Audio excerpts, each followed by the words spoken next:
वो पीछे मुड़कर दोबारा कभी नहीं देखते हैं जो समय समय पर खुद को परखते हैं। मैं हूं विनी आपके साथ, और चलो आज कुछ अच्छा सुनते हैं। सुनाती हूँ कहानी आपको श्याम की। श्याम, जो कि एक साधारण सा दिखने वाला लड़का था, एक दिन बाजार में घूमते घूमते एक किराने की दुकान पे गया।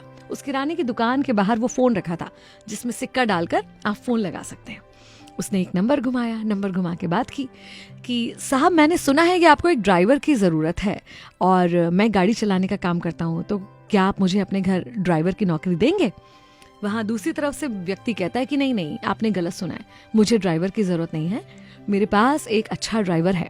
और ऐसा कह के वो फ़ोन रख देते। मगर श्याम इतने में नहीं मानता, वो दोबारा फ़ोन लगाता और कहता है कि साहब, माना कि आपके पास ड्राइवर है, लेकिन मैं बहुत ज़रूरतमंद हूँ। आपका ड्राइवर जितने पैसे लेता है ना, उससे कम पैसे मैं लूँगा। वो जितना समय आपको देता है उससे ज़्यादा समय मैं आपको दूंगा, और आपकी गाड़ी चलाने के अलावा घर के जो छोटे मोटे काम हैं अपने खाली समय में, मैं वो भी कर दिया करूँगा, जैसे सब्जी लाना, किराने का सामान लाना, बच्चों को स्कूल छोड़कर आना, लेकर आना, वगैरह वगैरह, जो आप कहेंगे वो, और सैलरी भी वो जो आप दें। उसने कहा कि भाई, आपकी बात मैं समझ रहा हूँ, बहुत अच्छी बात है, लेकिन आप कहीं और प्रयास कीजिए।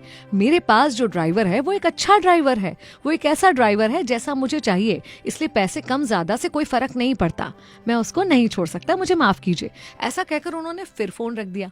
मगर ये क्या मान रहा था, इसने तीसरी बार उन्हें फ़ोन लगाया और कहा कि देखिए साहब, आप मुझे काम पर रख लीजिए, आप चाहें तो 1-2 महीने मुझसे मुफ्त में काम करा के देख लीजिए।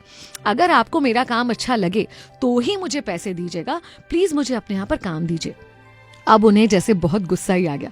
उन्होंने कहा, तुमको एक बार में समझ में नहीं आ रहा क्या? मैंने कह दिया ना कि मेरे पास ड्राइवर है और वो एक अच्छा ड्राइवर है, मैं उसे नहीं हटा सकता और तुम्हें काम पर नहीं रख सकता, बस, और अब फोन मत लगाना। गुस्से में ऐसा कहकर उन्होंने फोन रख दिया। ये बंदे ने फोन रखा और वहां से जाने लगा। अब वो किराने की दुकान वाला, जिसके यहाँ पर ये सिक्का डालने वाला फोन रखा था, वो ये सब कुछ सुन रहा था। उसने कहा, अरे भाई सुनो, इधर आओ, मेरा बेटा रहता है शहर में और उसके वहाँ एक ड्राइवर की ज़रूरत है, तुम बोलो तो मैं तुम्हारी बात करा देता हूँ, तुम्हें काम की इतनी ज़रूरत है, वो तुम्हें काम दे देगा। इसने बहुत ही विनम्रता से हाथ जोड़ते हुए कहा कि नहीं, रहने दीजिए, मुझे काम की ज़रूरत नहीं है। तो किराने वाले को लगा, बड़ी अजीब बात करते हो, अभी तुम उस व्यक्ति को बार बार फ़ोन लगा के गिड़गिड़ा रहे थे कि तुम्हें नौकरी चाहिए, और यहाँ मैं तुम्हें आगे से कह रहा हूँ कि तुम्हारे लिए नौकरी है, तो तुम वो काम नहीं करना चाहते, ऐसा क्यों? तब इसने मुस्कुराते हुए बताया कि एक्चुअली जिनसे मैं बात कर रहा था, उनके घर का ड्राइवर मैं ही हूँ। मैं छुट्टी पर आया हुआ हूँ और मैं ये देखना चाहता था कि क्या मैं अपना काम सही तरह से कर रहा हूँ या नहीं कर रहा हूँ। हम सबको वक्त वक्त पर ये करने की ज़रूरत होती है। हम अपना काम करते रहते हैं और अपने काम को लेकर अच्छे बुरे कमेंट्स हमें हमारे साथ वालों से, देखने वालों से, जांचने वालों से मिलते रहते हैं, लेकिन एक आत्म अवलोकन, एक सेल्फ एनालिसिस ज़रूरी होता है। और मेरी मानिए, अगर वक्त वक्त पर आप ये करते रहेंगे तो आप इररिप्लेसेबल हो जाएंगे, कोई आपकी जगह नहीं ले पाएगा। मैं हूं विनी आपके साथ, चलो आज कुछ अच्छा सुनते हैं।